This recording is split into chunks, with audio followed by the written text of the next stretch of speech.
Hello, I'm Pastor Rolland Loomis. I'm on staff at St. Francis in the Foothills United Methodist Church in Tucson, Arizona.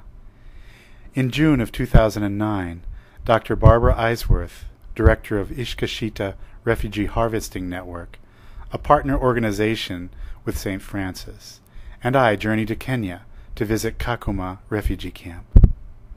Kakuma, in extreme northern Kenya, is now home to almost 50,000 people who, for a variety of reasons, needed to flee their nation of origin. Before leaving on United Nations plane to Kakuma, we had the great honor to spend time with Valentino Deng, a lost boy from Sudan, who now has a home in Nairobi.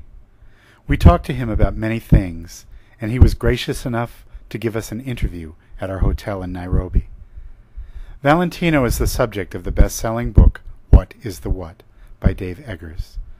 President Obama recently read this book and recommended it to his entire cabinet. Negotiations are now underway to make a motion picture based on the book. What is the What? Is the soulful account of the life of Valentino Deng, from the time he was separated from his family in Mariel Bai in southern Sudan, to the 13 years he spent in Ethiopian and Kenyan refugee camps, including Kakuma, to his encounter with vibrant Western cultures, beginning in Atlanta, to the generosity and the challenges that he encountered elsewhere. As you read his book and watch this film, you will learn about him and his beloved people of Sudan. He was just a young boy when the 22-year civil war began that pitted Sudan's government against the Sudan People's Liberation Movement Army. As a helpless human, he survived by trekking across many punishing landscapes, while being bombed by Sudanese air forces, while dodging landmines, while being preyed upon by wild beasts and human killers. He fed on unknown fruits, vegetables, leaves, and sometimes went with nothing for days. At many points the difficulty was unbearable. He thought the whole world had turned blind eyes on the fate that was befalling him and the people of southern Sudan. Many of his friends and thousands of his fellow countrymen did not make it. Valentino prays that God gives them eternal peace. We're here in Nairobi, Kenya with Valentino Deng on June 3rd, 2009. And we have the great pleasure of speaking with him today. And we have some questions for you, Valentino. If you would share for us some of your story. I'm currently a U.S. citizen, but before that I used to live in Kenya in Kakuma refugee camp, and I got resettlement to Atlanta in 2001, where I worked and advocated for refugee rights and universal education for everybody. But last year I returned to Sudan, my home country, and started the construction of a second school in Mariel Bai. So currently I'm working in Mariel Bai and temporarily based in Nairobi. But I've come here this evening to talk about my experience as a refugee a couple of years ago, and also what could be done by many people, organizations and churches to help many refugees who continue to live in the camp but do not have the opportunities to better their own life.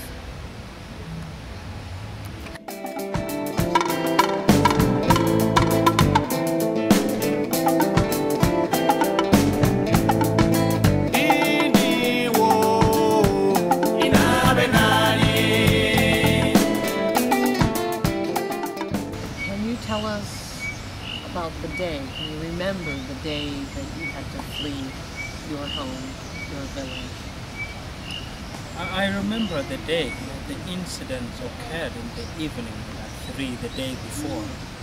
And we heard many young men were organizing. They were going to fight in defense of the village. They had to go and fight the Morahalin or the Janjaweed, as we call them today. Now remember, the Janjaweed were armed. They had ammunition. But just imagine a village that was not armed. People had to gather with the spears and a few rifles here and there, defending itself. That defense system was broken that evening. The chief of my village was killed, the chief's son was killed, and so were many other men, including my uncle. But I was a child. I thought that was just something that had to do with that evening and would not go on. And I had heard many stories about Morahli attacking several villages. And then on the following day in the morning, we were playing under a big tree near my home with other kids. And then we heard the cry of a woman on the road and this overwhelming noise across the village, and people were running. Morahli had come.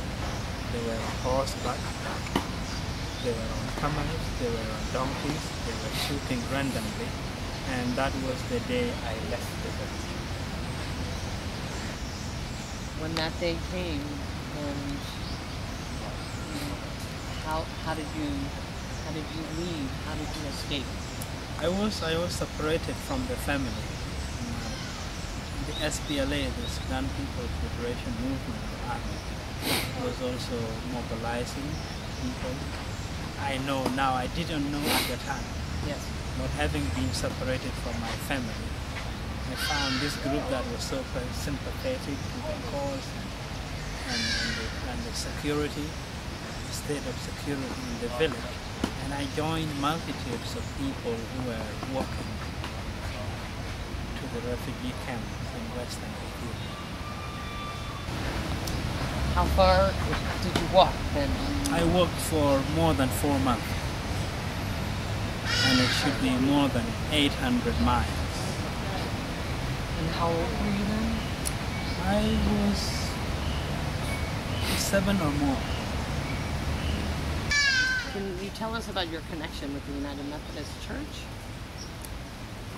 My connection with United Methodist Church is a crucial and a life-moving one. When I resettled in Atlanta in 2001, I met with Anne Frank, who is now the director of the Peachtree Road United Methodist Church outreach program, and the United Methodist Church helped me with a scholarship that I had to use to go to a 2 years college in Atlanta. At that time, I used to go to the church and I prayed there, and I have met many friends.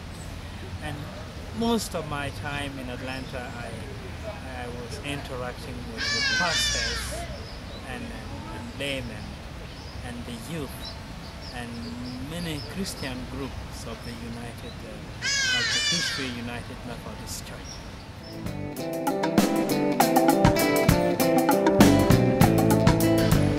So Peachtree United Methodist Church still provides sponsorship to my friends in Atlanta who are still attending college, and the Peachtree United Methodist Church outreach project was helping the immigrants in Atlanta by buying them gifts during Christmas time. I participated in that.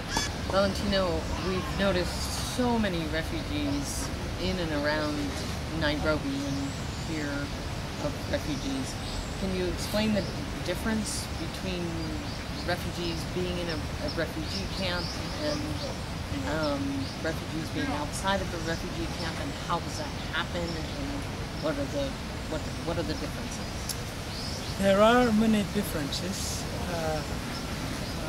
between among refugees who live in the camps, in the refugee camps, and the refugees who live in the cities. One of the major differences is that for refugees who lived in the camp, the UNHCR, the United Nations High Commissioner for Refugees, provide food, ration for that matter. The UN refugee program provide them with shelter. The UN refugee program, in that they don't pay rent. The UN refugee program provide them with security. The camp is secured by the United Nations High Commissioner for Refugees in partnership with the Kenyan government. I was a refugee myself. I had lived in the camp. Now I live in the city, and I understand the differences and difficulties. The UN is accountable for everything, for every single need. But for refugees who live in big cities, the UN is limited. Even if the UN is mandated to do that, even locating these refugees, finding their whereabouts, is a challenge.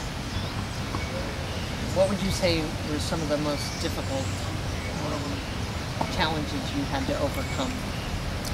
There were many difficult challenges, and talking about this, I have to remind myself about very close friends of mine who couldn't make it.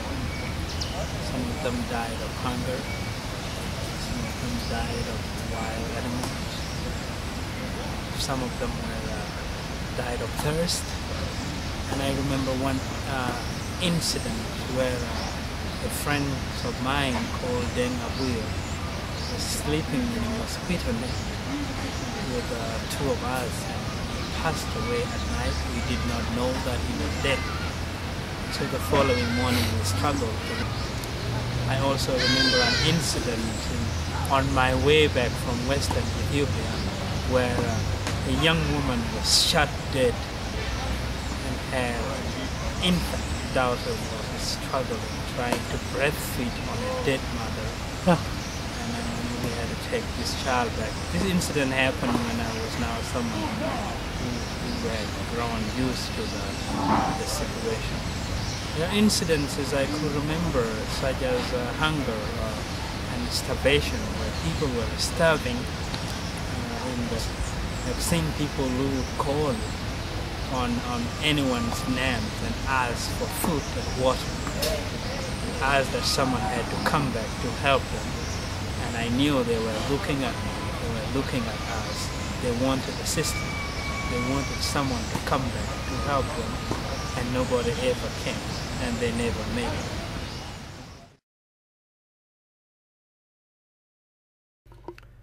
Proceeds from the book What is the What benefit the Valentino Deng Foundation, which has built and supports a school in Nairobi, Sudan. For more information, please visit www.valentinoadjekdeng.org.